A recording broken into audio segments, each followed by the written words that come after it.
Nutrinor a été fondé en 1949, il y a maintenant un petit peu plus que 70 ans, par des membres d'une coopérative. Donc, il y a à peu près 1075 membres producteurs agricoles dans la région du Saguenay-Lac-Saint-Jean qui sont propriétaires de l'entreprise. Nous œuvrons dans 4 secteurs d'activité: l'agriculture, l'agroalimentaire, la quincaillerie, ainsi que les produits pétroliers, l'énergie. Nous avons comme mission unir nos forces à celles de la terre pour accroître de façon durable la richesse collective. Ainsi, nous sommes bien ancrés dans le cœur des gens du Saguenay-Lac-Saint-Jean.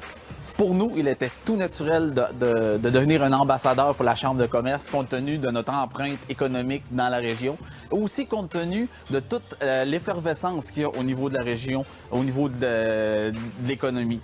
D'autant plus que la Chambre de commerce est très dynamique et est un acteur qui nous aide, nous, les entreprises agricoles, peu importe notre taille, à pouvoir faire du réseautage et pouvoir échanger sur nos enjeux qui sont typiques à nous. Alors, c'est un acteur très important et ça fait partie de notre engagement envers la communauté de pouvoir s'engager comme un ambassadeur à la Chambre de commerce. Au cours des 4 dernières années, nous avons investi 90 millions de dollars et nous prévoyons d'en investir autant dans la prochaine horizon 2020-2024. Chez nous, il y a à peu près 700 personnes qui travaillent ici dans la région pour notre coopérative. Au cours de la dernière année, nous avons remis, à l'aide de notre politique de dons et commandites, 270 000 $ à des organismes de toutes sortes dans la région. De plus, s'ajoute à cela une ristourne que nous avons redonnée à nos membres à la hauteur de 3,2 millions de dollars. Donc, c'est de l'argent qui est retourné à nos membres producteurs agricoles qui, eux, font stimuler l'économie de la région. S'ajoute aussi une ambition qu'on a de munir la région d'une agriculture durable. Donc, avec notre pacte agricole durable Nutrinor, nous voulons aider les producteurs membres, nos membres, à améliorer leurs pratiques agricoles dans un objectif de répondre aux besoins du consommateur beaucoup plus soucieux. Donc, Nutrinor est un vecteur de changement pour aider les producteurs à améliorer leur production agricole. Ainsi, Nutrinor contribue à la richesse collective.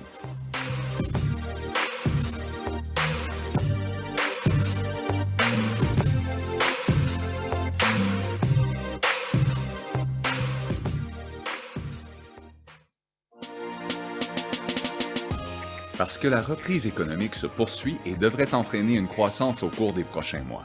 Parce qu'on doit faire preuve de créativité pour développer des projets d'affaires au Saguenay-Lac-Saint-Jean. Parce que nous sommes à un tournant du développement économique régional. Parce qu'ensemble, nous pouvons voir grand. La Chambre de commerce et d'industrie Saguenay-le-Fjord vous permet, à travers ses rendez-vous économiques, de saisir des opportunités d'affaires, mais aussi de réfléchir sur l'avenir économique et social de notre région. Présenté par Promotion Saguenay en collaboration avec la BDC, Netris et nos partenaires médias. Bienvenue à ce rendez-vous économique.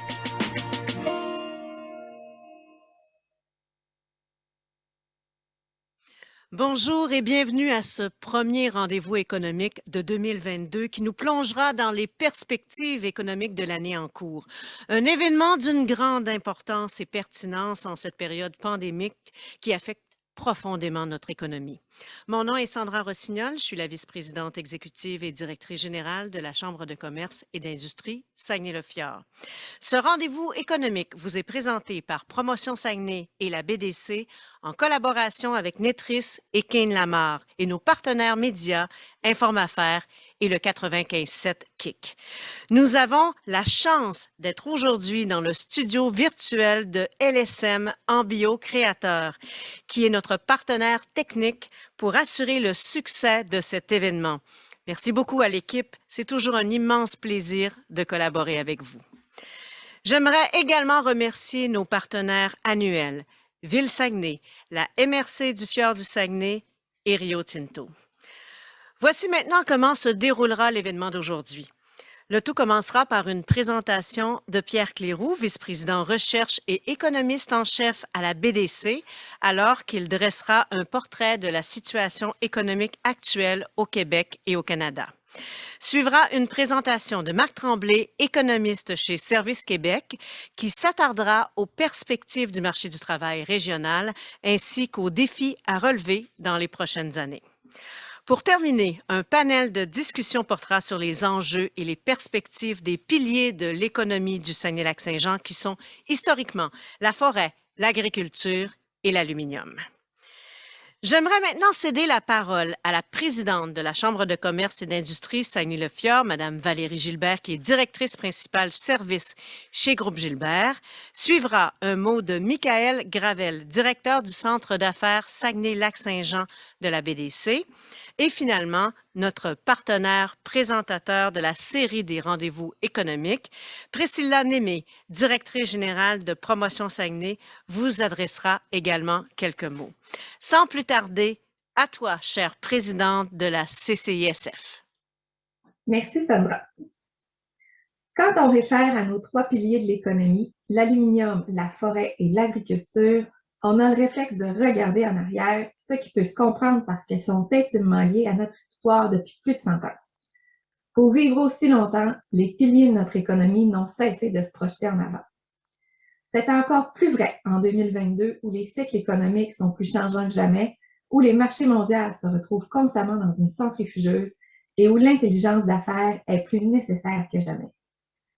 Ces industries ont eu une présence forte et majeure au Saguenay-Lac-Saint-Jean, mais ce passé n'assure pas pour autant notre avenir.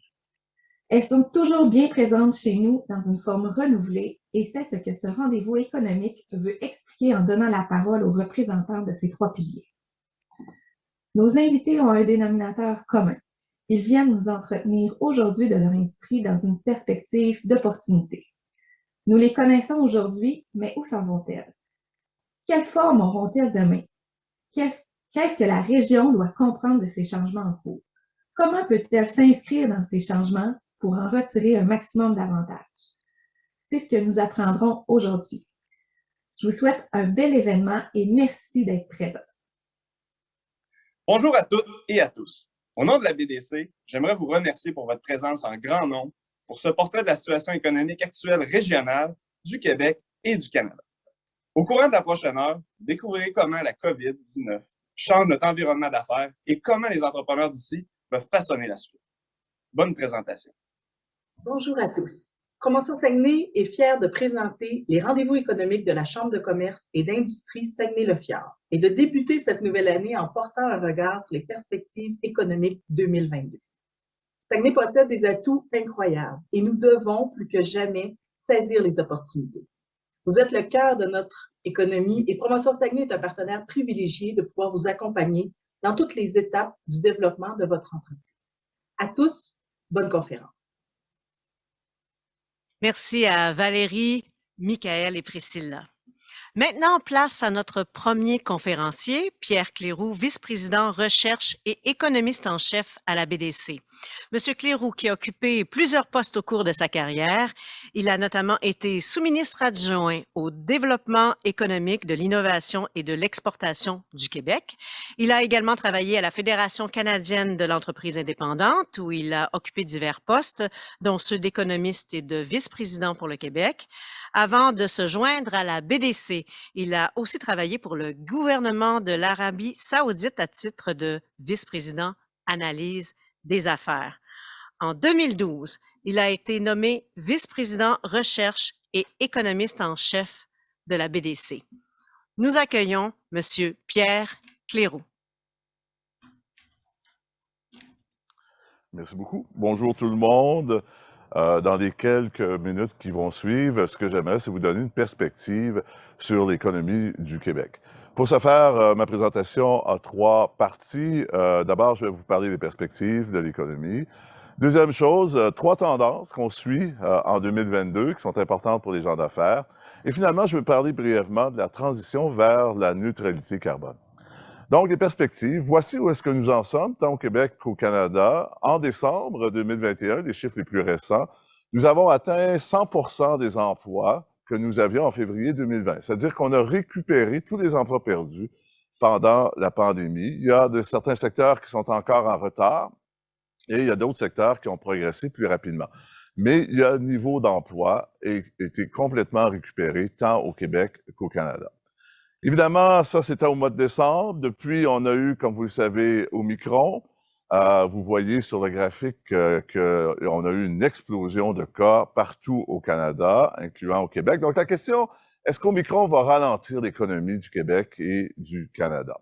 Bien, Malheureusement ou heureusement, maintenant, on a des données sur la pandémie. Souvenez-vous, en février 2020, les économistes posaient beaucoup la question, qu'est-ce qui va arriver à cause d'Omicron? Mais là, on a 2 ans de données. Donc, ça nous donne quand même une certaine connaissance. Si on regarde, il y a 1 an, il y a 12 mois, il y avait aussi, souvenez-vous, il y avait aussi un confinement au Québec et il y avait un couvre-feu, il y avait plusieurs secteurs qui avaient des restrictions. L'emploi a diminué au mois de janvier, mais l'emploi a diminué d'une façon très périodique. Au mois de février, on était déjà revenu au niveau d'emploi précédent et l'emploi a continué d'augmenter au cours de l'année, malgré les différents confinements au cours de 2021. Quand on regarde, on voit bien que les pertes d'emploi sont beaucoup concentrées dans 2 secteurs. En vert, on voit l'hébergement et la restauration. Vous voyez les fluctuations à mesure des vagues, à mesure des confinements. Mais dans le reste de l'économie, mis à part le premier confinement, l'emploi a continué de progresser. De plus, comme vous le savez, le taux de vaccination est très élevé au Québec. 79 de l'ensemble des Québécois sont vaccinés.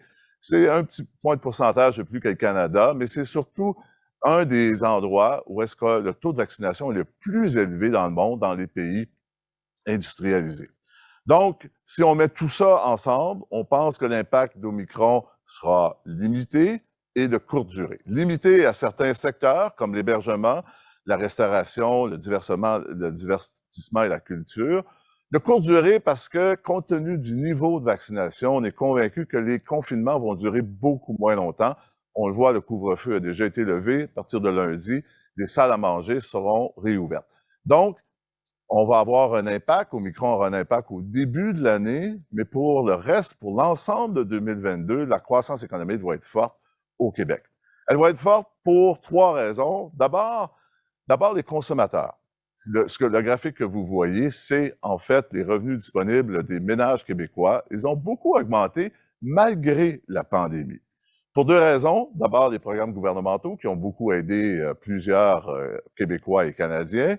Et de plus, le marché du travail est revenu en force. Non seulement le niveau d'emploi est aussi élevé qu'en février 2020, mais même les salaires ont augmenté un peu plus rapidement en 2021.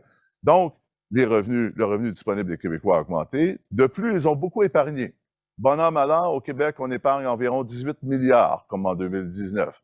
En 2020, on a épargné 55 milliards. Et l'an passé, on n'a pas encore le chiffre final, mais on épargnera aux alentours de 50 milliards. Est-ce que c'est surprenant? Bien, pas vraiment. Durant toutes les récessions, on a tendance à épargner davantage à cause de l'incertitude. Mais ces chiffres-là sont vraiment des records. Donc, non seulement les gens ont été prudents, mais aussi, il faut se rappeler qu'il y avait beaucoup de restrictions. Donc, évidemment, lorsque les restaurants sont fermés, c'est plus facile d'épargner. Pourquoi je vous parle de ça? Parce que lorsque les gens ont de l'argent dans leur poche et dans leur compte en banque, eh bien, ils dépensent davantage. L'an passé, la consommation de biens au Québec a augmenté de 6 au Canada d'environ 5 aux États-Unis de 18 Donc ça veut dire que ça stimule la croissance économique. C'était le cas en 2021, ça va être aussi le cas en 2022. Il y a encore beaucoup d'argent dans l'économie. On le voit aussi au niveau du marché de l'habitation qui a vraiment rebondi. Au Saguenay-Lac-Saint-Jean, le prix médian des maisons a augmenté de 14 au cours des 12 derniers mois. C'est pas une exception, on voit des augmentations partout au Québec et partout au Canada. C'est un marché qui va continuer de bien performer et ça a un impact sur l'économie. Lorsque le marché immobilier va bien, eh bien, on voit de plus en plus de mises en chantier. Lorsqu'on regarde les chiffres sur ce graphique, vous voyez que les mises en chantier sont plus élevées aujourd'hui qu'avant le début de la crise. Il y a en fait 11 000 travailleurs de plus dans le secteur de la construction au Québec et la grande raison, c'est le marché immobilier. Une des grandes raisons, c'est le marché immobilier qui fonctionne très bien. Au niveau de l'activité du marché manufacturier, le secteur manufacturier au Québec va très bien, c'est très bien relevé. À peu près dans tous les secteurs, il y a une exception, c'est le secteur de l'aéronautique, mais je vais vous parler de 2 secteurs qu'on va parler plus tard avec nos panélistes. En fait, la vente au niveau des scieries a grandement augmenté. Il y a eu une augmentation de la demande à cause du marché immobilier et de la rénovation. Ça ralentit, mais le niveau actuel, ou de novembre 2021, les chiffres les plus récents que nous avons, démontrent que le volume de vente est encore plus élevé qu'avant la pandémie. C'est la même chose au niveau de l'aluminium, où est-ce que la production d'aluminium a grandement augmenté. Il y a un effet de prix probablement là-dedans aussi, mais il n'y a aucun doute que le marché, le secteur manufacturier au Québec a bien performé et des secteurs qui sont représentés aussi parfaitement. Finalement, les exportations québécoises se sont redressées.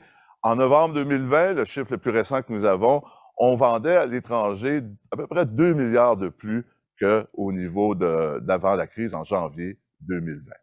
Donc, en conclusion, la croissance économique en 2022 au Québec, malgré Omicron, qui va ralentir un petit peu l'économie au début, mais limiter à certains secteurs. Cependant, on fait face encore à des défis au niveau de l'entreprise. Les restrictions de la COVID ne sont pas encore terminées, on n'est pas à l'abri d'une autre vague. On a des pénuries de main-d'œuvre, on a des problèmes de chaîne d'approvisionnement, beaucoup de volatilité au niveau des prix. Donc, la pandémie n'est pas terminée au niveau de l'économie, au niveau de son impact, mais la bonne nouvelle, c'est que la demande va rester forte en 2022 pour l'économie du Québec. Je vais vous parler de 3 tendances qu'on suit, qui sont importantes pour les entrepreneurs. La première, c'est l'inflation. Est-ce qu'on se doit s'inquiéter de l'inflation? On sait que l'inflation est élevée, 5,1 % au Québec. Si vous regardez le graphique, beaucoup plus élevé que ce qu'on voyait avant la pandémie. Où est-ce qu'on était? Aux alentours de 2 % Je fais remarquer aussi qu'en 2020, on voit très clairement que l'augmentation des prix a été plutôt bas. Hein? L'inflation était plutôt basse, mais l'inflation s'est vraiment relevée en 2021.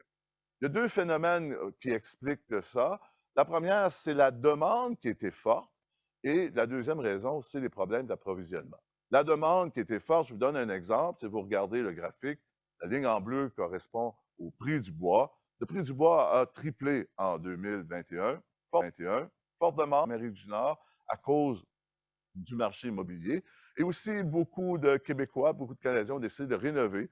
Donc, il y a eu une forte demande. Ça a pris du temps avant que l'offre s'ajuste à la demande, mais finalement, l'offre s'est ajustée, le marché immobilier a ralenti et on voit que les prix ont baissé. Les prix se sont relevés un peu, surtout à cause des inondations dans l'ouest du pays. Tout ça pour vous dire, le point que je veux faire, c'est qu'il y a eu beaucoup de fluctuations dans les prix, dans la demande de biens. Je vous ai donné l'exemple du bois, j'aurais pu vous donner d'autres exemples dans d'autres secteurs. Il y a beaucoup de secteurs qui sont en déséquilibre à cause de la pandémie, mais tout ça va, à mesure qu'on s'éloigne de la pandémie, ces déséquilibres vont revenir à la normale. Donc, on pense que, en fait, l'inflation, on ne doit pas trop s'en inquiéter. L'inflation va baisser cette année à mesure que l'économie revient à la normale et qu'on s'éloigne des problèmes de volatilité reliés à la pandémie. Ceci dit, il faut tenir compte du fait que les taux d'intérêt vont augmenter cette année. Ils n'ont pas augmenté hier. La Banque du Canada a décidé de ne pas augmenter son taux, mais le gouverneur de la Banque a dit très clairement que les taux d'intérêt vont augmenter au Canada au cours de l'année. Il y a 2 raisons pour ça. D'abord, vous savez, quand la Banque du Canada a réduit son taux il y a 2 ans, c'était pour stimuler l'économie. L'économie du Québec, l'économie du Canada, 2 économies qui sont revenues à la situation d'avant la crise, au niveau de l'emploi, au niveau du PIB également. Donc, on n'a plus ce besoin-là de stimuler la croissance. Donc, première raison pour augmenter les taux. On va vouloir augmenter les taux graduellement, lentement, mais on va vouloir revenir à un taux plus neutre, c'est-à-dire aux alentours de 2 Deuxième raison, évidemment, il y a l'inflation. Il y a des pressions inflationnistes. On pense que ça va disparaître tranquillement cette année, mais c'est une deuxième raison pour augmenter les taux. Donc, on s'attend à une augmentation des taux. Il faut s'y préparer comme entrepreneur. Ça veut dire que ça va coûter plus cher de faire des emprunts, mais je vous rassure, les taux vont augmenter graduellement, lentement. Ça veut dire que peut-être à la fin de l'année, on devrait avoir un taux directeur d'1 % et les taux vont continuer d'augmenter en 2023 parce que l'économie va continuer de bien se comporter. Et à la fin de 2023 ou en 2024, on devrait avoir un taux directeur aux alentours de 2 Bon, ça ne va pas vers des taux très élevés, comme on a que certains experts mentionnent. Les taux d'intérêt vont rester bas, mais évidemment, ils vont augmenter. Deuxième tendance, c'est les problèmes d'approvisionnement. Vous avez sans doute des problèmes de délai d'approvisionnement ou la difficulté à obtenir certains produits. En fait, 61 des PME au Québec ont des problèmes de livraison. C'est particulièrement vrai si vous achetez des biens qui viennent de l'étranger. Par exemple, je m'excuse, j'ai un petit problème à changer mes diapositives. J'irai à la prochaine diapositive, s'il vous plaît. Donc, par exemple, les délais de livraison sont beaucoup plus élevés pour les gens qui ont des fournisseurs à l'extérieur à cause des problèmes d'approvisionnement. Vous savez, la Chine a une politique de zéro tolérance avec la COVID. Ça veut dire que lorsqu'il y a des cas de COVID-19 dans une usine, ils ferment l'usine pour 1 mois ou pour 2 mois. Donc, ça a causé d'énormes problèmes d'approvisionnement. Et on le voit ici sur le graphique, les PME d'ici qui achètent des choses de l'étranger ont beaucoup plus de difficultés que les PME qui ont des fournisseurs canadiens. J'irai à la prochaine diapositive, s'il vous plaît. La prochaine diapositive aussi. Et la prochaine. Bon. Et un des aspects que vous avez sûrement remarqué, les coûts d'expédition ont beaucoup augmenté. La ligne en rouge représente les coûts d'expédition de la Chine vers le Québec. Vous voyez, les coûts ont explosé pendant la pandémie.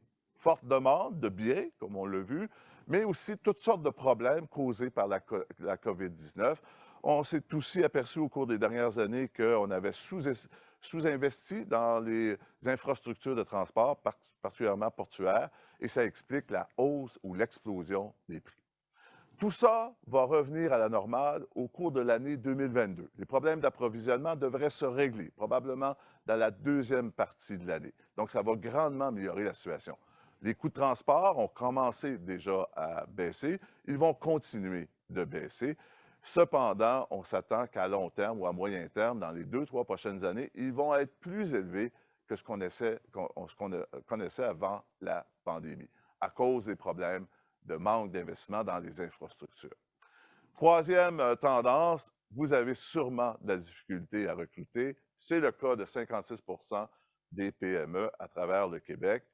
La raison, beaucoup de gens blâment la pandémie, c'est vrai, mais c'est surtout la grande raison, la raison fondamentale, c'est le vieillissement de la population. Aujourd'hui, 20% des Québécois ont plus de 65 ans, comparativement seulement 12% ou 13% en l'an 2000. Donc, quand vous approchez 65 ans, qu'est-ce que vous faites? Vous quittez, vous prenez votre retraite, les baby boomers quittent massivement. Donc, c'est ce qui cause le problème de pénurie de main-d'œuvre. Beaucoup de chiffres sur ce graphique, mais c'est un graphique très important. Si on recule de 2 décennies, le bassin de travailleurs au Québec, la population entre 15 et 64 ans, augmentait de 7,7 %. Au cours de la dernière décennie, on a vu déjà les baby boomers quitter le marché du travail. Donc, la population, le bassin de travailleurs a augmenté seulement de 0,8 %, moins de 1 %. Et au cours de la prochaine décennie, selon les scénarios d'immigration, en fait, la population en âge de travailler va diminuer au Québec. Donc, c'est la raison pourquoi c'est aussi difficile de recruter. Beaucoup de baby boomers sortent du marché et on n'a pas assez de jeunes pour compenser. La situation va s'améliorer à partir de 2030, mais 2030, évidemment, comme vous savez, c'est pas mal loin. Ce que ça fait, c'est que l'emploi au Québec progresse plus rapidement que notre population en âge de travailler. On voit l'écart qui se creuse. Bon, il y a une bonne nouvelle là-dedans. La bonne nouvelle, c'est que si vous êtes un travailleur, vous avez beaucoup plus de facilité de vous trouver un emploi. Le taux de chômage est bas, 4,6 % au Québec. La mauvaise nouvelle, c'est pour les employeurs. Ça va être de plus en plus difficile d'embaucher. Et malheureusement, cette situation-là va rester avec nous. La pénurie, la pandémie a amplifié cette pénurie de main-d'œuvre. Comment?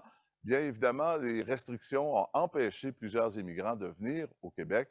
On a calculé qu'il nous manque à peu près 98 000 personnes qui ne sont pas venues comme immigrants en 2020 et 2021. Donc, ça a ralenti la croissance de la population. Ça va revenir à des taux normaux en 2022, on le souhaite, mais ça a quand même amplifié l'enjeu. Il y a des solutions. Je vais laisser le prochain conférencier en parler. Je vais porter votre attention sur le premier point. L'étude qu'on a faite, que vous pouvez trouver sur notre site Internet à bdc.ca, démontre qu'une des meilleures stratégies pour faire face à la pénurie de main-d'œuvre, c'est d'investir en technologie et en automatisation. La technologie, ça ne remplace pas des gens, mais ça remplace des tâches. Donc, en remplaçant certaines tâches, vous pouvez réduire vos besoins de travailleurs, vous pouvez augmenter votre productivité. C'est la meilleure façon de continuer de faire croître votre entreprise en continuant malgré ce problème de pénurie de main-d'œuvre. Et la technologie, maintenant, elle s'est tellement développée qu'elle nous permet d'automatiser, non seulement dans le secteur manufacturier, mais dans tous les secteurs de notre économie. Je vais terminer, en fait, sur ce point, l'environnement. Je pense, comme économiste, que la prochaine décennie, une fois que nous serons sortis de cette pandémie, qui devrait être en 2022, ça sera la décennie de l'environnement. Comme vous le savez, le Canada s'est commis pour réduire ses émissions de carbone d'une façon massive. 2 objectifs, 2030, 2050. La conséquence, c'est que vous allez voir au cours des prochaines années beaucoup de réglementations, tant au niveau fédéral, au niveau de la province, du gouvernement du Québec et même des villes, pour encourager, même, je dirais, forcer les entreprises à réduire leur empreinte carbone. Ça va se faire au niveau de 3 niveaux. Le transport, donc l'électrification de nos moyens de transport, incluant nos flottes de camions. Ça va se faire dans nos bâtiments pour le chauffage, les autres utilisations de l'énergie, et ça va se faire dans notre industrie. Cependant, moi, je vois ça aussi comme une opportunité. Il y aura des milliards, et je n'exagère pas le chiffre, il y aura des milliards de dépensés, tant par nos gouvernements que par nos entreprises, pour cette transformation énergétique. Donc, il y aura beaucoup d'opportunités pour les entreprises innovantes pour créer de nouvelles façons de faire afin de réduire notre empreinte carbonique. Donc, en conclusion, malgré Omicron, la croissance économique va être forte au Québec cette année. On a encore des défis. Les taux d'intérêt vont augmenter, l'inflation demeure élevée. Les problèmes d'approvisionnement devraient s'améliorer, mais sont toujours présents, et le problème de pénurie de main-d'œuvre. Cependant, on aura une croissance forte cette année, et comme je l'ai mentionné, je pense que la prochaine décennie, ce sera la décennie de l'environnement. Donc, il faut réfléchir comment notre entreprise peut tirer profit de cette nouvelle tendance. Merci. Merci beaucoup, M. Cléroux, pour cette conférence. On se revoit dans quelques minutes pour le panel de discussion. J'aimerais maintenant vous présenter Marc Tremblay, économiste régional pour Service Québec. M. Tremblay analyse le marché du travail du Saguenay-Lac-Saint-Jean afin d'orienter les diverses actions en matière de services publics d'emploi. Il est notamment responsable du suivi de la conjoncture économique et de la production des perspectives d'emploi par secteur d'activité et par profession. Alors, j'invite M. Marc Tremblay à me rejoindre sur la scène. Et Marc, bonne conférence. Merci beaucoup. Donc, bonjour tout le monde. C'est un grand plaisir pour moi de présenter aujourd'hui des données sur le marché du travail. Monsieur Cléroux a présenté certains aspects ça va me permettre d'aller plus rapidement. Donc, merci Monsieur Cléroux pour la présentation, c'est très intéressant. Moi, je vais vous présenter donc l'état de situation du marché du travail au Saguenay-Lac-Saint-Jean, les perspectives, du moins ce qu'on est capable d'en déduire, de voir à court, moyen terme, et les défis à relever pour le marché du travail. Donc, rapidement, je vais tout de suite aller avec l'état de situation du marché du travail. Avant d'aller dans l'état de situation, je pense que c'est quand même important de vous mentionner, vous le savez, que notre marché du travail régional a beaucoup évolué en 25 ans. En 25 ans, on avait un taux de chômage qui avoisinait les 15 %. On était plus en surplus de main-d'œuvre qu'en rareté de main-d'œuvre, mais clairement, dans les dernières années, on est vraiment passé dans une situation de rareté de main-d'œuvre. Puis le graphique que je vous présente l'illustre assez bien les raisons pourquoi on est passé en situation de rareté de main-d'œuvre. La première courbe que je vous présente, c'est la population de 15-64 ans dans la région. On part de 1997. Vous voyez, on avait environ 200 000 personnes de 15-64 ans, donc la population en âge de travailler. Puis vous voyez la lente descente de notre population de 15-64 ans pour se situer en 2021 à 165 000 personnes de 15-64 ans. Bien sûr, il y a le vieillissement de la population qui explique cette baisse-là, mais ce n'est pas juste ça. Il y a beaucoup le bilan migratoire interrégional qui a été fortement négatif. Là, on a perdu environ 25 000 personnes au profit d'autres régions du Québec durant cette période. Donc, ça explique en grande partie la baisse de la population de 15-64 ans. Puis d'un autre côté, l'emploi a progressé à la fin des années 90, début 2000, mais vous voyez, depuis 10 ans, on est relativement stable autour de 125 000 emplois dans la région. Donc, ce qui nous a vraiment fait basculer en situation de rareté de main-d'œuvre, vous le voyez, là, c'est la baisse de la population de 15-64 ans. On a parlé de la crise sanitaire, on ne peut pas passer à côté, évidemment, parce que ça a bouleversé le marché du travail au Québec et dans la région. Je vais passer rapidement, juste pour vous signaler que Il y a des secteurs qui ont bénéficié de la crise sanitaire avec une croissance de l'emploi quand même assez importante. Là. Vous voyez, soins de santé, on en a parlé tout à l'heure, la construction, l'agriculture, foresterie, les services professionnels, scientifiques et techniques. D'un autre côté, il y a des secteurs qui ont été fortement affectés, donc des pertes d'emplois importantes. Là, vous voyez les pourcentages, mais des fois 30 de baisse pour certains secteurs, c'est très important.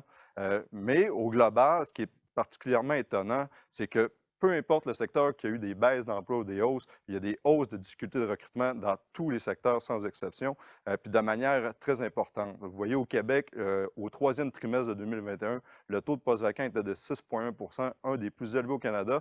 Au même trimestre en 2019, c'était 3,6 %. Monsieur Cléroux a mentionné là, le vieillissement de la population comme une des raisons. Tout à fait, la démographie fait une pression sur les difficultés de recrutement. Il y a également d'autres phénomènes là, qui peuvent expliquer ça. On a entendu de plus en plus parler du phénomène de la grande démission, qui est plus documenté aux États-Unis, mais qui est comme une remise en question de certains employés qui changent de carrière, qui se réorientent, donc plus de départs volontaires qui pourraient se ressentir au Québec. Évidemment, il y a la réorientation aussi des secteurs qui sont plus touchés par la pandémie, donc des gens qui quittent des secteurs pour se réorienter vers d'autres secteurs. Il y a également les programmes gouvernementaux qui ont peut-être influencé. Donc, vous voyez, il y a plein d'hypothèses, mais on n'est pas bien documenté, on ne connaît pas parfaitement les causes là, de cette hausse quand même fulgurante du taux de postes vacants. Qu'est-ce que ça dit pour la région? C'est quoi que la pandémie a eu comme conséquence pour la région? Je vous présente rapidement quelques indicateurs. Juste en 2019, vous voyez qu'on était en rareté de main-d'œuvre, notre taux de chômage se rapprochait de celui de l'ensemble du Québec, puis nos principaux indicateurs avaient quand même un écart de 3 points de pourcentage, puis les taux de postes vacants également inférieurs. Puis en 2021, j'ai le bonheur de vous annoncer, ou le malheur selon la perspective, que le taux de chômage de la région est devenu inférieur à celui de l'ensemble du Québec. C'est une première depuis qu'on compile les données, depuis 1987. Donc, clairement, on voit que notre marché du travail se resserre, que de plus en plus, c'est difficile, des difficultés de recrutement se manifestent. Et pourquoi que nos indicateurs se resserrent? Oui, évidemment, la population, la démographie fait pression, mais notre marché du travail s'est probablement mieux tiré d'affaire durant la pandémie, de par la nature de nos secteurs d'activité qui ont été moins touchés, donc moins dans les services. L'agriculture, la foresterie a bien été. Donc, vraiment, notre marché de travail s'est quand même bien porté. On va aller dans les perspectives. Vous comprendrez que dans le contexte, c'est difficile de se positionner, d'avoir des perspectives claires. On ne sait pas s'il va y avoir d'autres variants. Donc, je vais vous dire des choses qu'on est à peu près certain qui vont se produire. Donc, la démographie, clairement, va continuer de faire pression sur le marché du travail de la région. J'ai un petit graphique qui vous illustre assez bien la situation. On a notre population avec les projections de l'ISQ de 20-29 ans en bleu. Vous voyez, c'est relativement stable dans le temps. Et on a nos 55-64 ans, donc les gens qui sont appelés à quitter le marché du travail, donc à prendre leur retraite. Puis vous voyez rapidement un coup d'œil qu'en nombre, on n'aura pas assez de gens pour pourvoir les postes qui vont être libérés. Donc, la demande de remplacement va être très forte dans les prochaines années. Autre élément de perspective, j'ai cliqué sur le mauvais bouton, on avance, c'est que advenant une mauvaise conjoncture économique, mais notre marché du travail, au fil des années, s'est diversifié. Donc, vous voyez, en 1987 à 89, j'ai fait une moyenne de 3 années pour vous montrer le volume d'emploi au Saguenay-Lac-Saint-Jean et dans certains secteurs d'activité. Puis, par rapport à aujourd'hui, donc, on a gagné 18 300 emplois au net en une trentaine d'années. Puis, vous voyez, des industries de lesquelles on était fortement dépendant, on a eu une baisse d'emploi modérée, mais dans d'autres secteurs, on a eu des gains d'emploi importants. Donc, ce que ça dit, c'est que notre marché du travail est moins vulnérable à une mauvaise conjoncture économique, ce qui est une bonne nouvelle en soi. Ensuite, des changements structurels sont à prévoir. Il y en a déjà qui sont en cours. Présentement, depuis plusieurs années, on remarque une hausse importante des emplois qualifiés au Québec et dans la région. Donc, à titre d'exemple, le nombre d'emplois qui nécessitent des compétences de niveau universitaire a doublé en 30 ans au Québec. C'est un phénomène qui va continuer à se faire sentir. Puis également, ça c'est de plus longtemps, une tertiarisation de l'emploi, donc une concentration de l'emploi dans le secteur des services qui continue aussi à se faire sentir. Évidemment, la pandémie, avec également la rareté de main-d'œuvre, va amener d'autres changements structurels qui sont assez évidents. Donc, probablement un changement dans la structure économique. On peut s'attendre à une baisse de l'emploi dans certains secteurs moins en demande ou qui ont des changements importants au niveau des technologies et une hausse dans d'autres secteurs. Donc, un changement dans la structure. Également, il faut s'attendre à une implantation croissante de nouvelles technologies dans plusieurs secteurs d'activité. Ça va faire quoi, ça? Ça va amener un besoin accru de compétences numériques dans l'ensemble des professions, dans l'ensemble du marché du travail. Puis finalement, les entreprises vont devoir diversifier leur mode de prestation. Également, la structure des entreprises pourrait être modifiée. On pense au télétravail notamment, là, mais donc la manière de fournir les services pourrait être appelée à être modifiée. Donc, dernière section, les défis à relever sont nombreux, vous l'avez vu, mais à la lumière de tout ça, qu'est-ce qu'on peut faire pour relever le défi de la rareté de main-d'œuvre? On pense souvent à l'accroissement du bassin de main-d'œuvre, puis on a par intuition ou par réflexe de penser au recrutement international, ce qui est parfois inévitable. Mais moi, ce que je voudrais vous porter à votre attention aujourd'hui, c'est que dans la région, au Québec, il y a encore des bassins de main-d'œuvre qui ne sont peut-être pas exploités à leur plein potentiel. Juste dans la région, à titre d'exemple, il y a 8 500 personnes inactives qui sont âgées de 25 à 54 ans. Alors, on se comprend, ces 8 500 personnes-là, il y en a qui ont des contraintes à l'emploi, il y en a qui sont inactives pour différentes raisons, mais il y a clairement des gens qu'on pourrait mobiliser et faire participer davantage au marché du travail. Dans ces personnes inactives-là, vous voyez des groupes, je ne vous les lirai pas un après l'autre, mais c'est des groupes qui sont traditionnellement moins représentés sur le marché du travail, puis qu'on pourrait faire participer davantage, qu'on pourrait intégrer davantage. Puis il y a des gains, là, il y a des statistiques quand même assez impressionnantes. Par exemple, les femmes dans la région de 55-64 ans, leur taux d'activité est inférieur de 8 points de pourcentage. Donc, ça représente presque 2000 femmes qui sont inactives par rapport aux hommes. Là, je ne suis pas en train de dire qu'on peut tous les faire travailler, ce n'est pas ça l'objectif, mais de dire qu'il y a des gains à faire pour chacun des groupes. Le dernier point, c'est l'amélioration du bilan migratoire régional. On l'a vu dans les dernières semaines, on a gagné en 2020-2021 1400 personnes.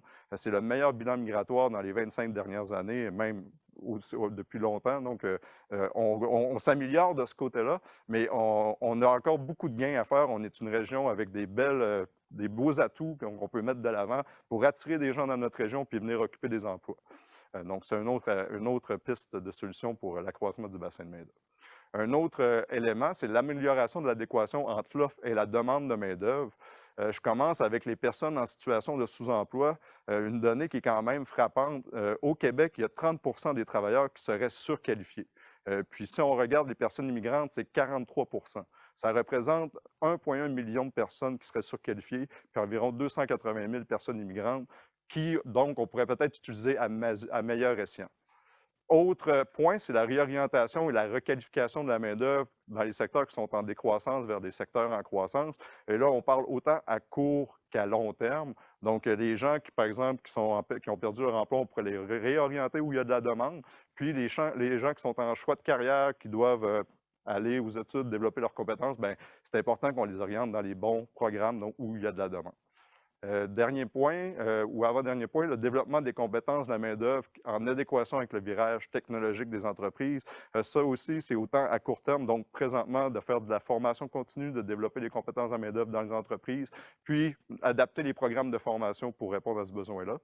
Et dernier point, le rehaussement des compétences en main-d'œuvre. Encore une fois, au sein des entreprises, c'est possible de rehausser les compétences en main-d'œuvre, d'améliorer la productivité via le rehaussement des compétences, mais aussi à plus long terme, parce qu'on le voit, la demande est beaucoup plus importante dans les professions plus qualifiées, notamment les professions de niveau universitaire. On pense, nos estimations nous montrent que l'offre ne devrait pas être en mesure de répondre à la demande, ou du moins, ça va être très serré.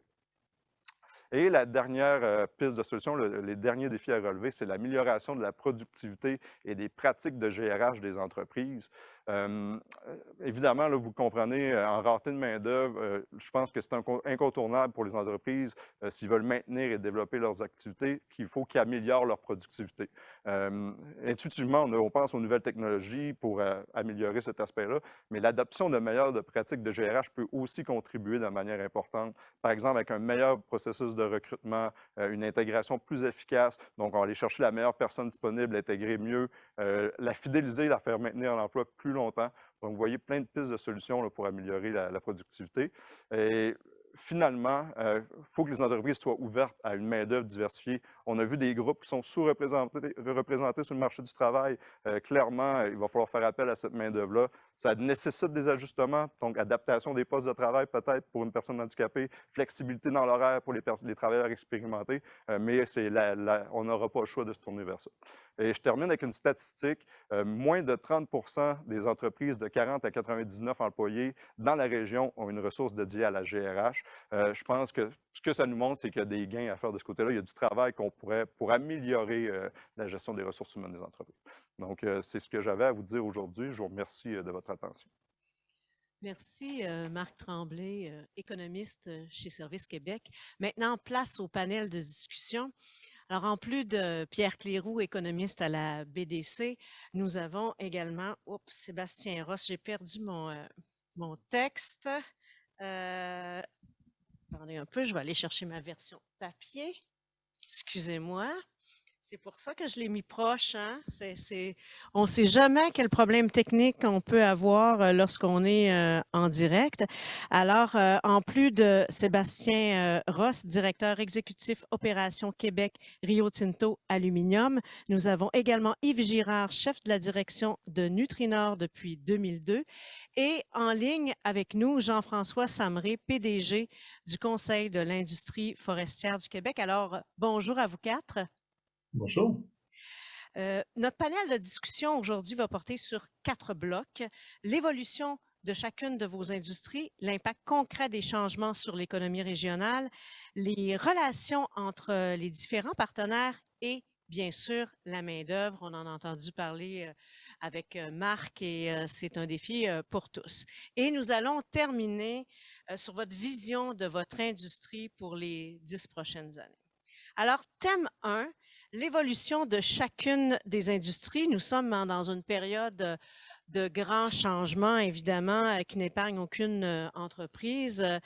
Dans ce premier bloc, on va discuter de l'impact des différents changements de l'environnement économique, social, pour chacun de vos secteurs d'activité. Alors, tout d'abord, Yves, de quelle manière Nutrinor se transforme et va se transformer en fonction des nouvelles réalités? Là, on en a parlé, hein, environnemental, l'engouement pour les produits locaux, la traçabilité, les mini-productions aussi. Alors, comment on s'adapte à tout ça? C'est sûr qu'actuellement, ce qu'on voit, la grande tendance dans l'agroalimentaire, on voit les entreprises qui veulent, avec la pandémie, ça a été exacerbé, c'est que les entreprises veulent aller de plus en plus vers le producteur, toucher le producteur pour toucher le consommateur par après. Donc, ils veulent raccourcir les chaînes de valeur le plus possible. Et donc, je donne un exemple de Nestlé l'automne passé qui a sorti en grande pompe que dans une douzaine de pays, il allait aller voir une trentaine de producteurs pour implanter des mesures plus durables à la ferme, etc. Un projet pilote. Nous, chez Nutrinor, ça fait une dizaine d'années qu'on a une démarche de développement durable.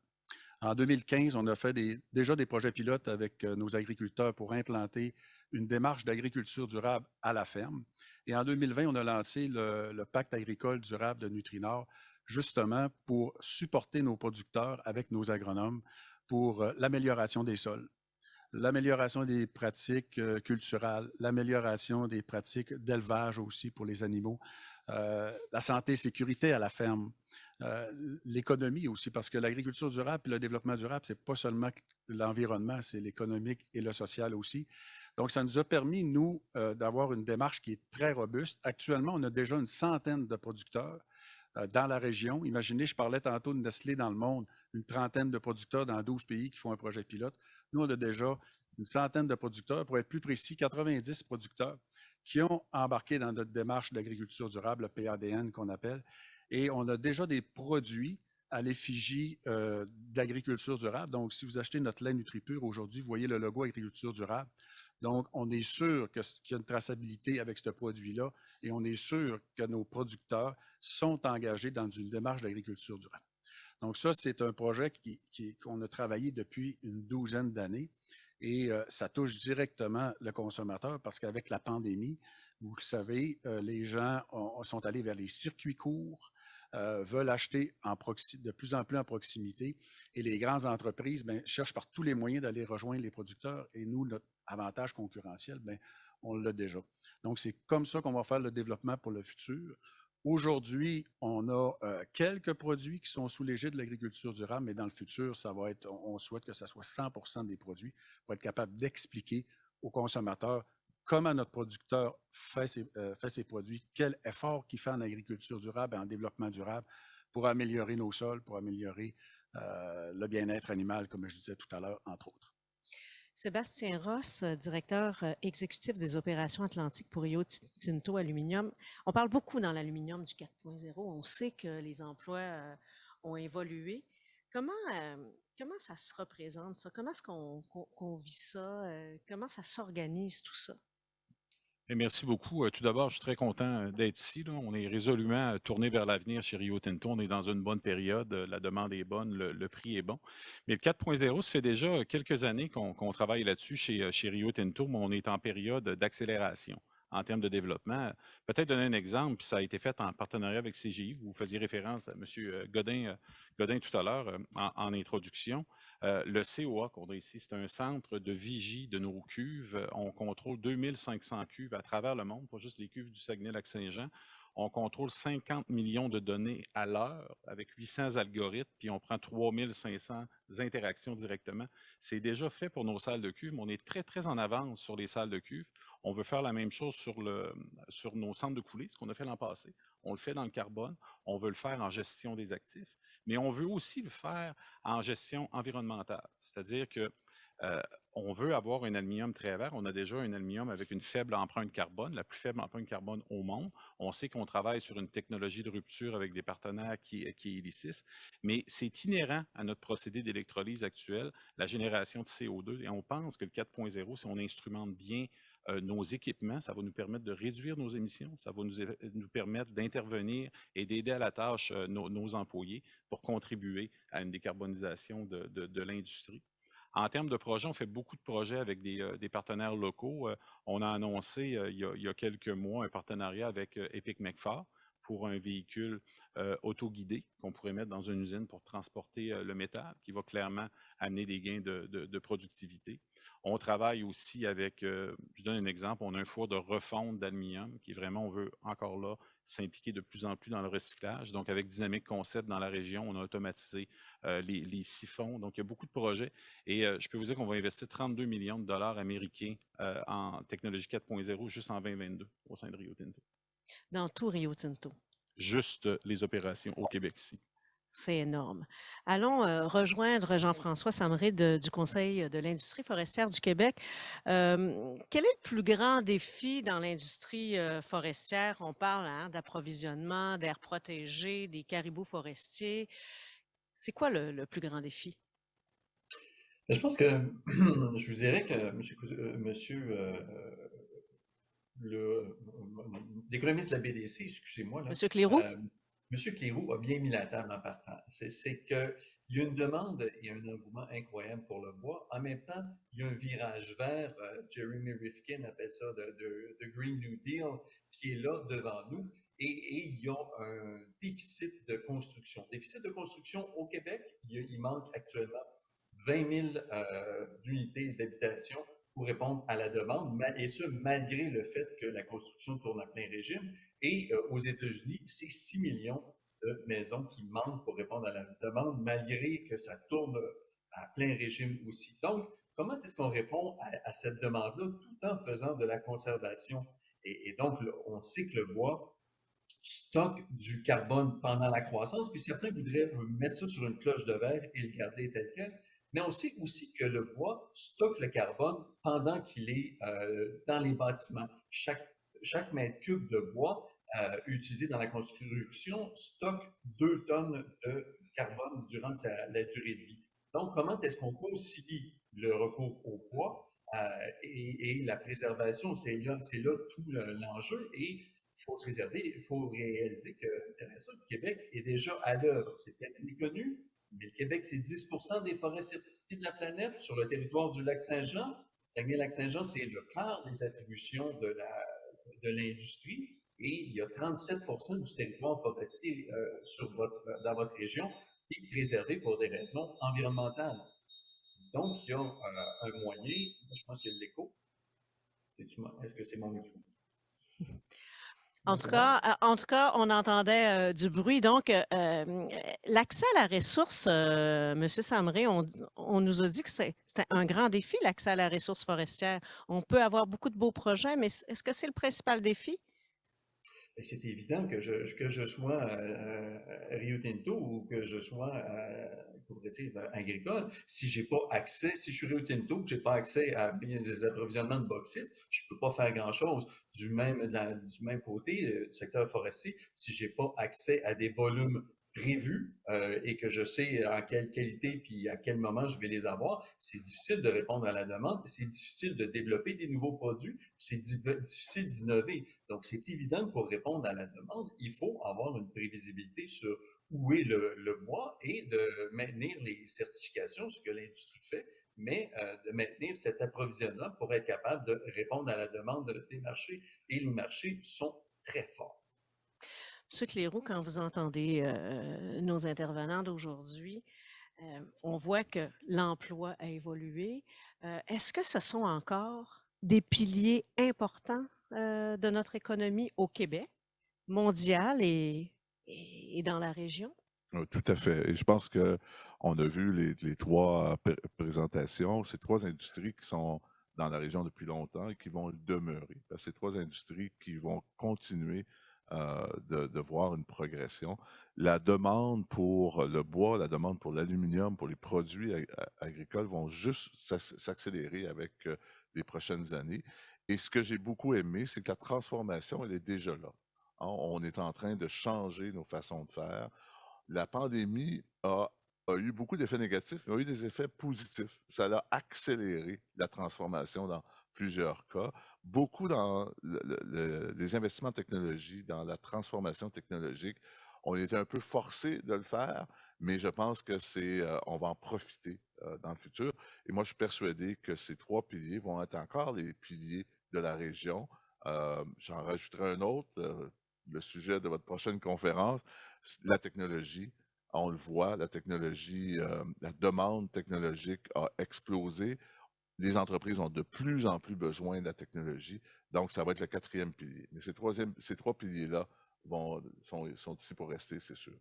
Et quand on parlait de quatrième pilier et que M. Ross parlait de CGI, alors ce sera la conférence du 17 février, le prochain rendez-vous économique, qui posera la question, est-ce que le numérique sera le quatrième pilier du développement économique? Mais on voit quand même une évolution de l'emploi, Marc en a parlé tout à l'heure, vers le numérique qui touche l'ensemble de l'industrie.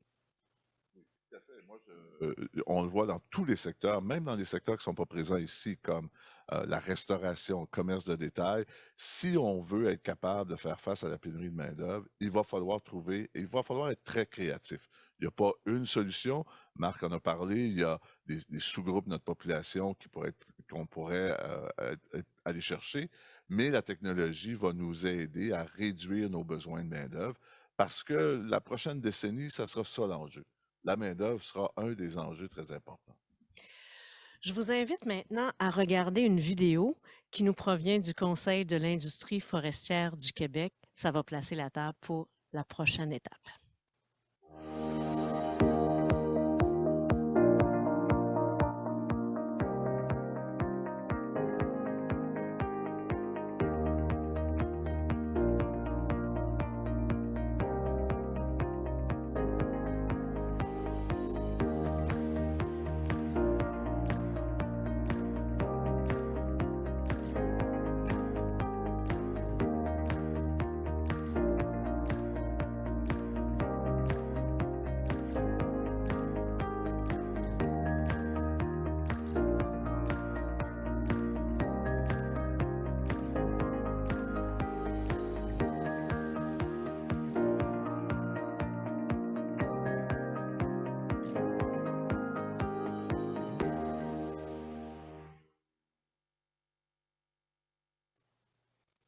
Alors, comment s'articulent donc tous ces changements sur l'économie régionale?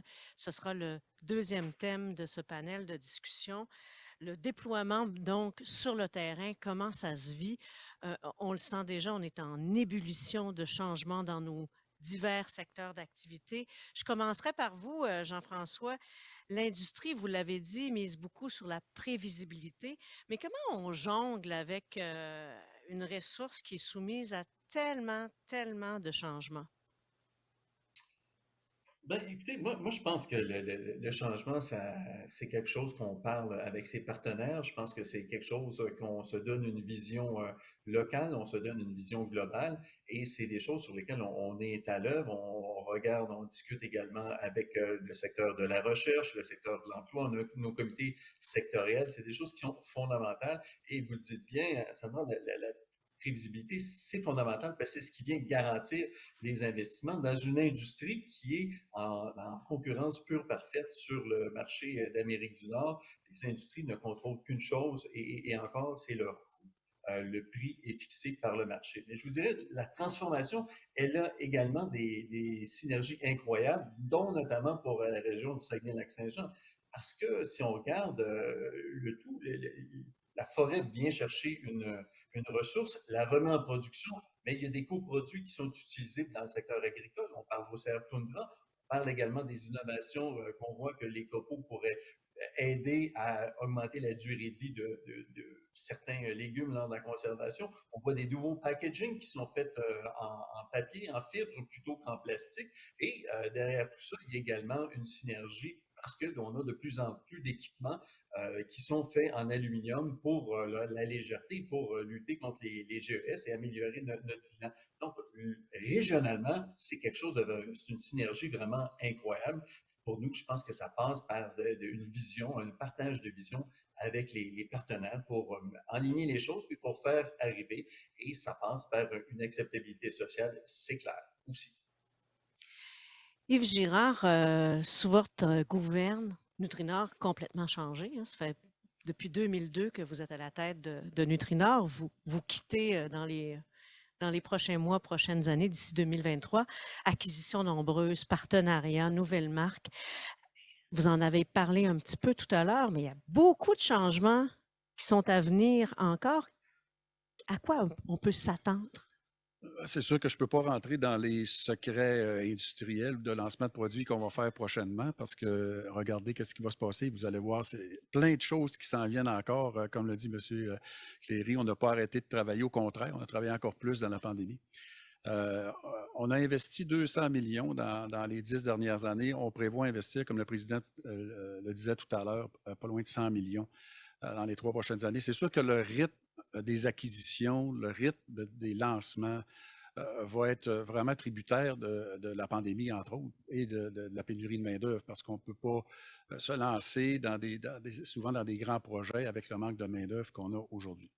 Je suis ici pour parler d'agroalimentaire, mais 50% du chiffre d'affaires de Nutrinor est dans l'énergie.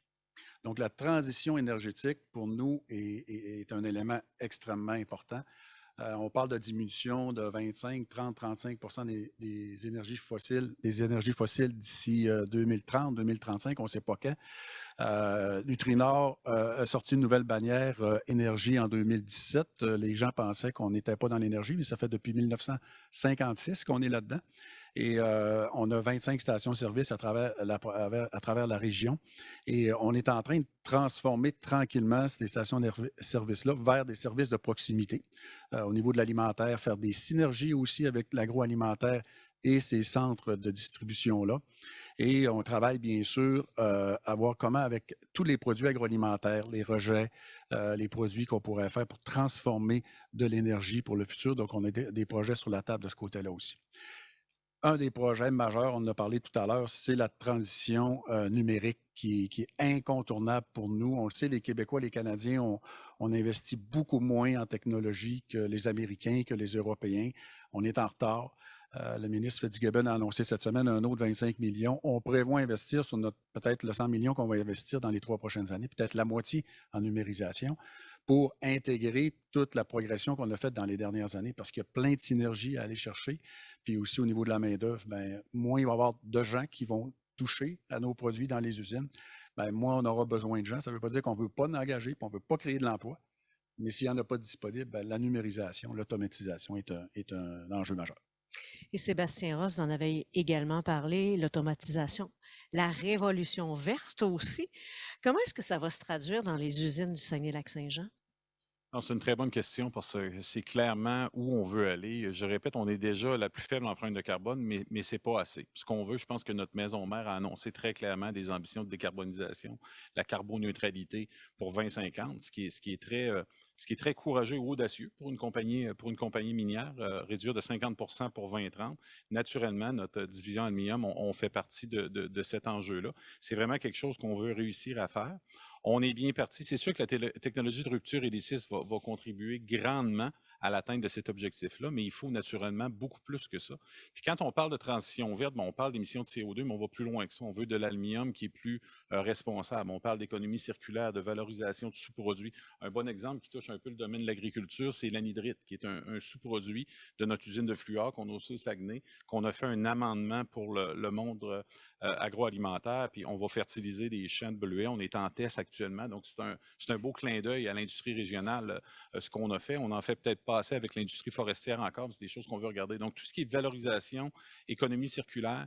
Tantôt, je parlais, l'aluminium est recyclable à 100 puis je pense qu'il y a plusieurs des collègues qui en ont déjà parlé. On pourrait aller plus loin que ça dans le recyclage. Donc, c'est clair que dans notre vision aussi, on veut mettre un pied dans le recyclage, ce qu'on ne fait pas actuellement.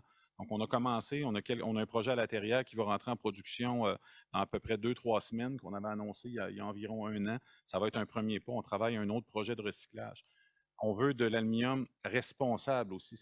Donc, travailler avec la communauté, on le fait déjà, mais on peut en faire plus. Travailler avec les Premières Nations, travailler encore plus avec nos employés, avec la communauté, les institutions universitaires. C'est comme ça que ça va se traduire, notre transition verte.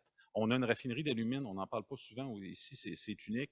On pense qu'on a un plan, qu'on peut arriver à être zéro émission de CO2 dans notre raffinerie d'alumine, ce qui serait une première mondiale. Donc, c'est des choses comme ça qu'on travaille actuellement. Pierre Cléroux, vous en avez parlé dans votre présentation. La prochaine décennie sera celle de l'environnement. Est-ce que vous trouvez ça inspirant, ce qu'on entend aujourd'hui? Tout à fait, parce qu'on voit bien que la transformation est déjà commencée. Et je trouve ça très inspirant, je trouve ça très innovateur parce que avant la pandémie, j'avais la chance de voyager à travers le Canada. Maintenant, on fait plus de questions virtuelles, mais j'ai pas vu beaucoup de régions qui sont aussi engagées et avancées dans cette transformation-là. Cette transformation-là va s'accélérer. Mais ce que j'aime beaucoup, c'est que déjà vos piliers économiques ont déjà pris ce virage et il reste encore beaucoup de travail à faire. On a du temps, hein, mais ce qui est bien, c'est qu'ils ont déjà une très bonne idée des objectifs qu'ils veulent atteindre. Sur ces mots, on se dirige vers la prochaine vidéo, celle de Rio Tinto, qui va nous amener au prochain thème.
Cette vidéo qui met vraiment bien la table au prochain thème, les relations avec les différents partenaires, le dialogue qui est un ingrédient important dans la réussite de tous ces changements-là.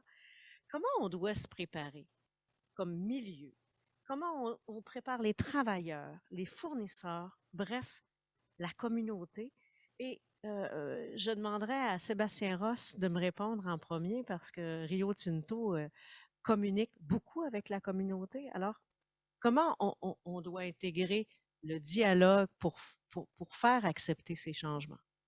Tout à fait, c'est primordial. Je pense qu'on en fait déjà beaucoup, mais on n'en fait jamais assez. J'aimerais ça commencer avec peut-être les Premières Nations. Mesteyage pour la région, je représente aussi Atlantique, c'est la même chose en Colombie-Britannique. Je pense qu'on a un partenariat, un bon partenariat depuis plusieurs années, mais on peut faire beaucoup plus ensemble.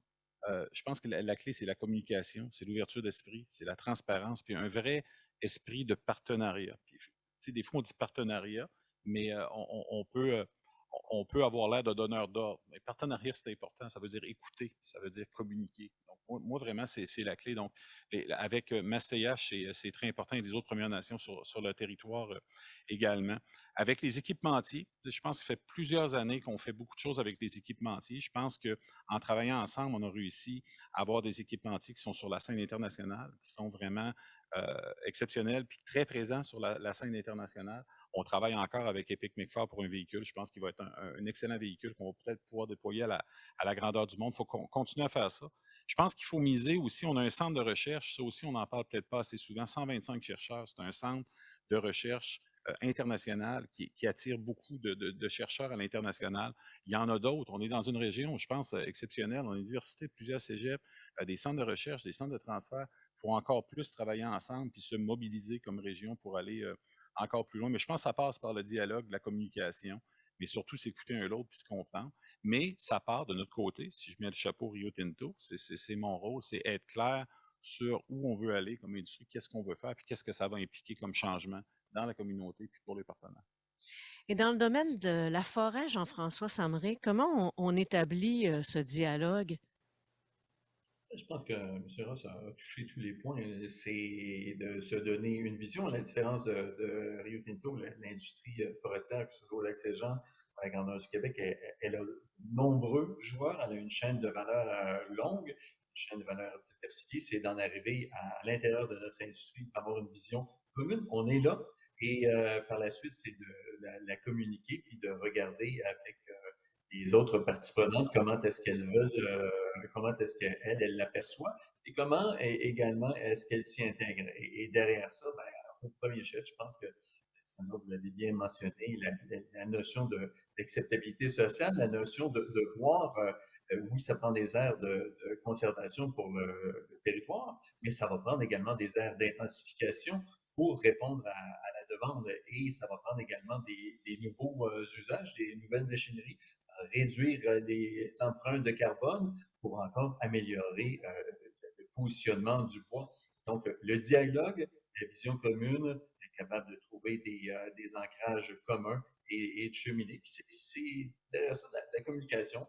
Parfois, on va comprendre, comme on dit en anglais, we agree to disagree. Parfois, on va réaliser que il y a des choses sur lesquelles on n'est pas sur la même longueur d'onde. Mais tant qu'il y a une volonté de trouver une solution commune, de trouver un avenir commun, il y a de la place pour travailler. Et puis pour la région, je pense que c'est fondamental parce que si on regarde les chiffres, c'est 14% des emplois de la population qui est en âge de travailler, qui travaille, le secteur forestier, c'est 14% des emplois au Saguenay-Lac-Saint-Jean.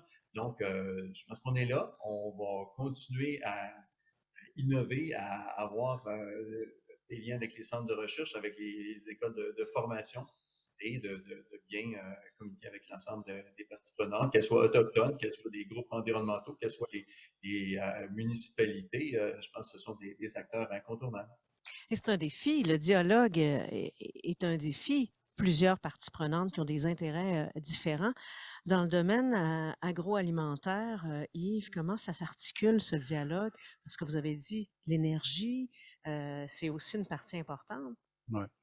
Je pense qu'on a eu la chance avec la pandémie de renverser un petit peu la vapeur qu'on voyait dans les 20 dernières années, c'est-à-dire qu'il fallait être un gros transformateur dans l'agroalimentaire pour être capable de livrer. Si tu n'étais pas capable de livrer coast to coast, tu ne pouvais pas rentrer dans les grandes chaînes, etc. Donc aujourd'hui, les plus petits transformateurs, les transformateurs régionaux sont désirés, beaucoup plus qu'avant. Et votre question m'amène à penser à la chaîne d'approvisionnement, tout le monde le sait, c'est extrêmement difficile la chaîne d'approvisionnement pour les raisons qu'on connaît actuellement. Mais on est un petit peu l'acteur de notre malheur parce que je pense qu'il va falloir avoir une réflexion de société, autant les entreprises que les gouvernements, pour voir comment on veut orchestrer cette chaîne d'approvisionnement-là pour le futur. Parce qu'on l'a vécu dans l'agroalimentaire. Moi, je l'ai vécu personnellement au début des années 2010. Puis je regarde, par exemple, au niveau du gouvernement, le regroupement des achats pour les hôpitaux. Donc, l'économique prenait toujours le devant et le développement durable on commençait à en parler. Ça fait que moi, je pense qu'une démarche de développement durable, c'est pas juste de parler d'environnement, c'est parler d'économie, de chaîne d'approvisionnement. Comment oui, l'environnement, mais au niveau social, c'est quoi l'impact qu'on a aussi? Et je pense qu'on devrait avoir une réflexion dans la société de ne pas juste parler de l'économique, pas se ramasser avec, je prends l'exemple, je disais sur le site du gouvernement du Canada cette semaine, que 36 des pièces des petits appareils ménagers proviennent de la Chine actuellement. Donc, on ne se questionne pas pourquoi il y a un problème de chaîne d'approvisionnement, c'est dans tous les secteurs d'activité. Et si on regarde, mais juste l'économique en avant, bon, on va retomber dans la même situation qu'on était. Il faut apprendre de ça, puis avoir une volonté autant gouvernementale d'entreprise de changer la façon de faire. Puis moi, je pense que le développement durable, c'est la clé de voûte. Une dépendance incroyable à la Chine. Monsieur Cléroux, quand vous entendez ça, le dialogue ne peut pas se faire sans, et Yves le dit, sans avoir une vision verte. C'est ce qu'on peut comprendre. Oui, tout à fait. Et les objectifs sont bien fixés. Le Canada, le Québec se sont engagés pour 2030, 2050. Donc, ça veut dire qu'il y aura beaucoup d'actions dans les prochaines années. Et le dialogue avec les communautés, je pense, c'est devenu incontournable. On a évolué de ce côté-là. Et la nouvelle génération, les gens qui sont plus jeunes, pour eux, c'est très important d'être inclusif, d'avoir d'être plus axé sur la diversité. Et je pense que c'est devenu un incontournable. Et on le voit bien, là, les gens ici, les trois piliers, ont pris ce virage-là. C'est un virage qui va continuer dans l'ensemble de notre société parce que en fait, ça représente notre avenir. On parle d'environnement, on parle de technologie, mais le dialogue avec la communauté, ça va aussi faire partie de notre avenir collectif. Et conjuguer économie et environnement, on a dit pendant des années que c'était des mondes différents, alors qu'il faut que ce soit absolument fusionné. Est-ce que c'est possible de faire du développement économique en ayant un esprit de développement durable? Moi, je pense que oui. Je pense pas qu'il faut voir ça. Il faut pas voir des contradictions. C'est pas l'économie contre l'environnement. Va falloir changer nos façons de faire. On le voit bien. Les gens sont engagés à changer leur façon de faire. Et il faut voir ça. Un n'empêche pas l'autre. Il va falloir continuer. Parce que j'entends des fois des gens qui disent on devrait arrêter la croissance. Mais la croissance, c'est ce qui permet à nos gouvernements de fournir des soins de santé, de transport. Donc, compte tenu que notre population augmente, on ne peut pas arrêter la croissance. Et vieillit, on va avoir des besoins et les besoins des gouvernements viennent des impôts que les entreprises, que les particuliers payent. Donc, moi, je ne pense pas qu'il faut mettre en contradiction la croissance et l'environnement. Il faut trouver une façon d'être capable de faire les deux en même temps. Une croissance plus responsable. Plus responsable, plus verte et aussi plus communautaire. Ce qui nous amène vers le quatrième thème, la main-d'œuvre. Tout le monde a des défis de main-d'œuvre, c'est généralisé. Quelles sont vos actions en tant qu'employeur et qu'est-ce que vous avez besoin pour que ça fonctionne? Alors, la première, et là, on va faire un tour de piste. Premièrement, Sébastien Ross, Rio Tinto a aussi des défis de main-d'œuvre malgré les salaires très élevés qu'on peut y offrir. Et c'était il y a 20 ans. Jamais on n'aurait pensé ça. Alors, de quoi avez-vous besoin chez Rio Tinto? Mais je pense que c'est un très bon constat. Puis je pense, je vais appeler ça, on était comme au-dessus de la chaîne alimentaire. Puis peut-être qu'on n'a pas réagi assez vite pour voir la vague arriver. Mais je pense que c'est une industrie traditionnelle. Puis c'est vrai pour notre maison mère aussi dans le domaine minier. Mais je pense qu'il faut faire voir ce qui est attractif dans notre industrie. Je donne un exemple, la partie qu'on veut décarboniser puis qu'on l'a annoncé très clairement au marché financier puis qu'on va faire des investissements en ce sens-là peut être quelque chose qui va attirer les jeunes, la jeune génération qui veut moins venir dans notre milieu un petit peu plus traditionnel. Toute notre transformation numérique qu'on est en train de faire, je pense qu'il faut la mettre plus en valeur, plus en lumière. Notre centre de recherche, c'est quelque chose qui peut être très, très attirant pour des gens à l'extérieur de la région ou même à l'international. C'est sûr qu'on essaie d'être présent. On travaille avec l'Université du Québec, on travaille avec les cégeps, les centres de transfert technologique, le CNRC qu'on a ici. Est-ce qu'on pourrait être plus présent dans les écoles pour faire valoir les bienfaits de notre industrie? Absolument. C'est quelque chose, je pense, qu'il faudrait peut-être mettre un petit peu plus d'emphase. On a des équipes qui sont à pied d'œuvre pour faire des recommandations en ce sens-là, mais ça commence à être un défi de tous les instants. Donc, il faut être à l'affût et il ne faut surtout pas négliger ça, mais il faut devenir plus attractif parce que travailler dans une salle de queue, je ne sais pas s'il y en a qui sont allés. Bon, je lève mon chapeau à nos employés. C'est pas un travail qui est facile. C'est pas un travail nécessairement, les horaires de travail, c'est 7 sur 7, 365 jours, donc les horaires flexibles, on a commencé à faire ça. On l'a appris d'ailleurs, c'est un apprentissage lors de la pandémie. Il y a des choses qu'on croyait complètement impossibles. Puis quand l'économie est tombée, tout s'est fermé, on a dit on peut-tu gérer des usines à distance? Il y a des choses qu'on peut faire à distance, d'autres pas, mais on a fait des pas de géant à cause des contraintes qu'on avait par rapport à la pandémie. Donc, je pense qu'on peut faire plus en termes d'horaires flexibles aussi. Puis on travaille là-dessus actuellement, on est à pied d'œuvre en ce sens-là, au sein de l'organisation. Yves Girard, dans votre domaine qui est très diversifié, on parle en agriculture, c'est un défi.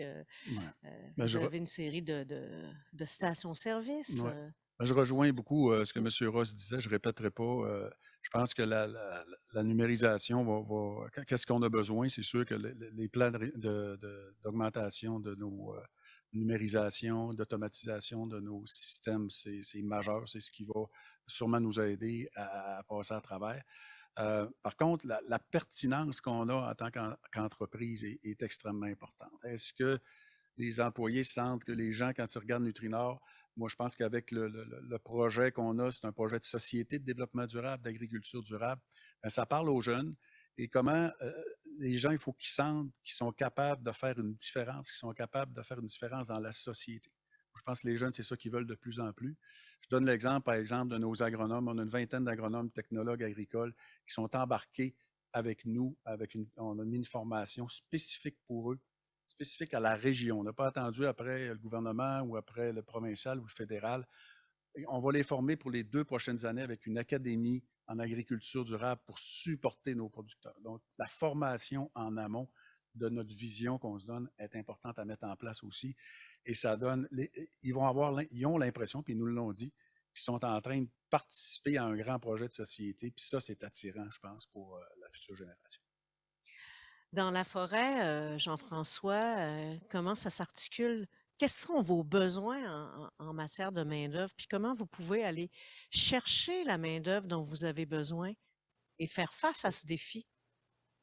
Oui, je pense qu'on a des besoins qui sont dans les opérations conventionnelles et en même temps, on a des besoins dans la numérisation, dans les nouveaux corps de métier, électromécaniciens, électrotechniciens, ce sont vraiment l'utilisation des pilotes de drones, la cartographie satellitaire, ce sont vraiment, la géomatique, ce sont vraiment des métiers qui sont enlevés, mais ils vont quand même demeurer, puis pas quand même, ils sont là, ils sont omniprésents, les métiers plus conventionnels. Puis pour nous, je pense qu'on a déjà des initiatives dans la région, chez vous, notamment avec le groupe Equitem, pour aller chercher des travailleurs dans la population qui est laissée sur la ligne de touche.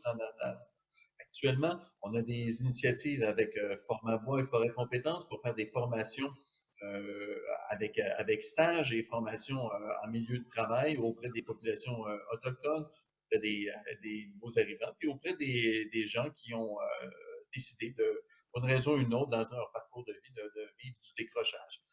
Donc, je pense qu'on est actif là. Mais c'est également, je pense qu'on a à se repositionner à titre d'industrie et de venir dire que si jadis, on était le chantier, les chantiers de bois étaient l'équivalent de l'aide sociale ou du chômage parce que plusieurs n'avaient pas d'emploi l'hiver, mais maintenant, c'est vraiment complètement différent parce que l'industrie, elle offre un milieu de vie. Ceux qui sont dans les opérations forestières sont dehors et ça répond à des besoins de plusieurs personnes. Donc, l'industrie doit maintenant venir positionner à savoir qu'est-ce qu'elle offre qu'est-ce qu'elle offre aux jeunes qui ont une vision de leur avenir? Comment est-ce qu'ils peuvent être la passerelle vers l'atteinte de leurs objectifs de vie, où ils veulent travailler? Et on a des emplois qui sont partout dans la province, autant dans les milieux urbains que dans les communautés forestières ou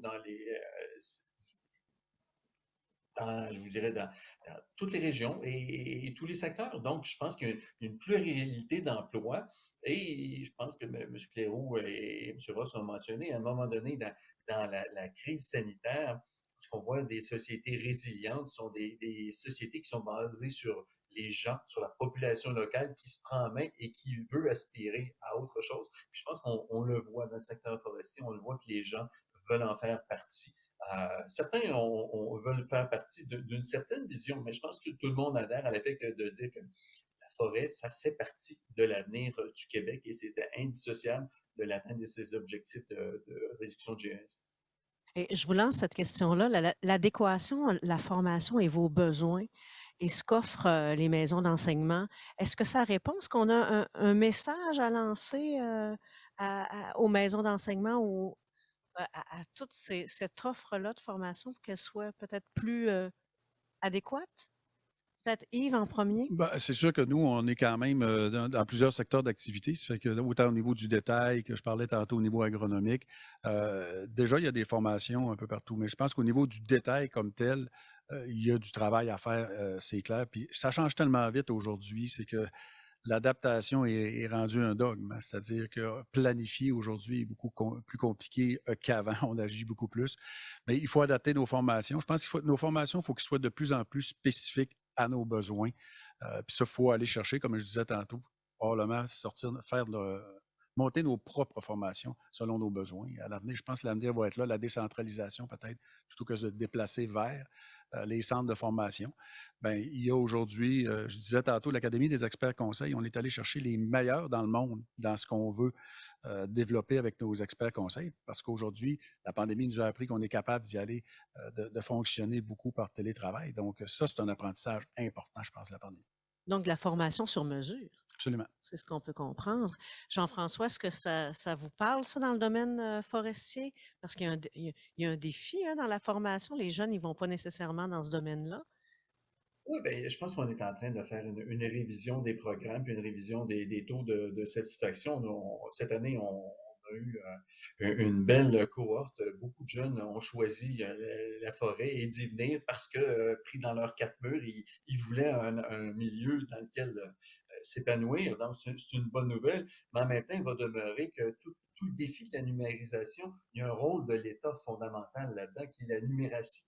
La littératie, on a cet élément-là qui est sur la table au Québec et sur lequel il faut absolument travailler. Puis je comprends que la pandémie a amené des coûts au système de santé, mais ce que M. Cléroux nous démontre avec les courbes qui sont devant nous, la littératie, la numératie est déterminante pour réaliser le virage numérique. Et là, je pense qu'il faut en faire un immense chantier national.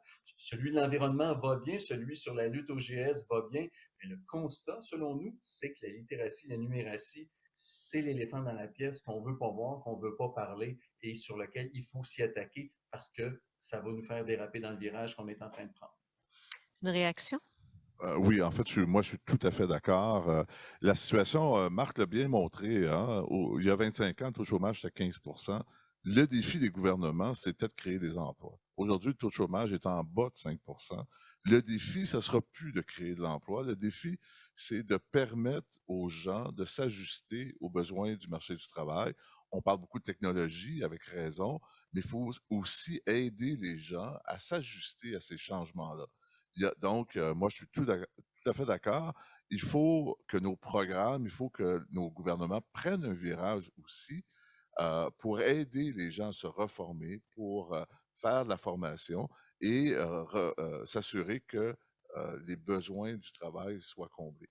J'entends encore des politiciens que je nommerai pas qui promettent encore de créer de l'emploi alors qu'on n'est plus là-dedans du tout. Là. La prochaine décennie, ce ne sera pas une décennie où est-ce qu'on doit créer de l'emploi, on doit s'assurer d'ajuster, on doit s'assurer que les gens qui sont encore à l'extérieur du marché du travail, et Marc l'a démontré dans certains sous-groupes, il faut les aider à se réintégrer au marché du travail. Ça nous amène à notre dernier thème et là, je vais vous demander de regarder dans votre boule de cristal, hein, à quoi va ressembler et on le dit, hein, c'est pas évident de voir dans l'avenir, mais quand même, il y a du travail, beaucoup qui s'articule présentement. À quoi va ressembler votre industrie respective dans 10 ans? Et là, je commencerai, tiens, avec vous, Yves, encore. Merci. En fait, je l'ai dit tout à l'heure, hein, je pense que les chaînes de valeur sont en train de s'attacher. Les chaînes d'approvisionnement sont en train de s'attacher. Moi, je pense qu'on va connaître de moins en moins de produits génériques. C'est-à-dire de moins en moins de produits où est-ce que tu ne sauras pas d'où ça vient, qui l'a fait, etc. Tu as dû battre juste sur le prix. On l'a dit tout à l'heure, l'approvisionnement est difficile. Donc, d'avoir du produit aujourd'hui, puis d'être capable de transformer, puis d'avoir de la matière première, c'est un luxe. Donc, ce luxe-là, il ne faut pas le perdre avec des marges basses. Il faut y aller avec la valeur ajoutée. Puis moi, je pense qu'on est au début de quelque chose au niveau de l'agroalimentaire sur des produits qui vont parler de plus en plus aux consommateurs. Pour moi, l'agriculture durable et le développement durable, c'est le positionnement du futur. Ça fait 10 fois que je le dis depuis une demi-heure, mais on y croit beaucoup parce qu'on pense que c'est comme ça qu'on va pouvoir aller chercher le cœur des consommateurs. Jean-François Samré, à quoi va ressembler l'industrie forestière? Une industrie encore plus verte, une industrie encore plus en symbiose avec les autres industries autour d'elle là, pour faire une plus grande création de valeur pour les Québécois, que ce soit avec l'énergie, que ce soit avec l'agriculture. On le voit bien dans la région, les serres toundra, les usines de biochar qui sont en train de s'établir dans la région, que ce soit avec l'utilisation d'aluminium pour des véhicules encore moins énergivores. Je pense que le secteur forestier au Québec est vraiment bien positionné. On a la plus grande forêt d'Amérique du Nord. On a le taux d'énergie verte le plus élevé sur la planète.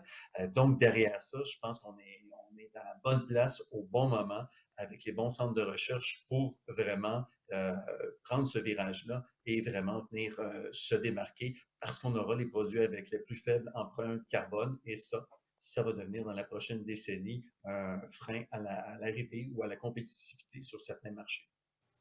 Sébastien Ross. Vous savez, j'écoute mes collègues, puis il y a beaucoup de points communs. Moi, si je me projette dans 10 ans, d'un, ça fait 100 ans qu'on est dans la région, donc ce qu'on veut, c'est rester dans la région pour encore des décennies à venir.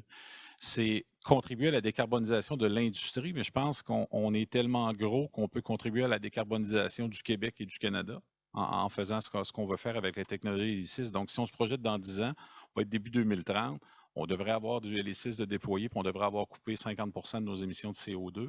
On voudrait être une partie prenante de l'industrie du recyclage, à un certain pourcentage à définir dans notre stratégie, mais c'est clair qu'on voudra avoir ça. Un des paradoxes de l'industrie qui nous reste, c'est la revalorisation de nos résidus de bauxite. On voudrait être très, très avancé pour avoir trouvé des solutions durables.